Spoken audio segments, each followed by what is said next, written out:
ঠাকুর একদিন ভক্তদের সংসার বৈরাগ্য বোঝাতে গিয়ে সহজ ও অর্থপূর্ণ এই গল্পটি বললেন। এক গাছে দুটি পাখি থাকত।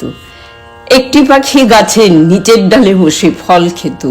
মিষ্টি ফল পেলে সে খুব খুশি হতো, আর টক ফল পেলে রাগ করত। আর অন্য পাখিটি থাকতো গাছের একেবারে ওপরের ডালে।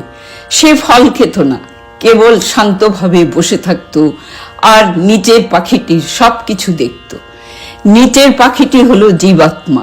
সে সংসারের সুখ দুঃখ, লাভ ক্ষতি, মান অপমানে আবদ্ধ। আর ওপরের পাখিটি হলো পরমাত্মা, যিনি নির্লিপ্ত, শান্ত ও সাক্ষী স্বরূপ।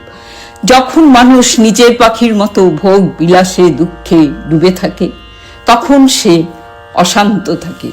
কিন্তু যখন সে ওপরের পাখিটির মতো ঈশ্বরের দিকে মন তোলে, তখন সে শান্তি লাভ করে। জয় ঠাকুর।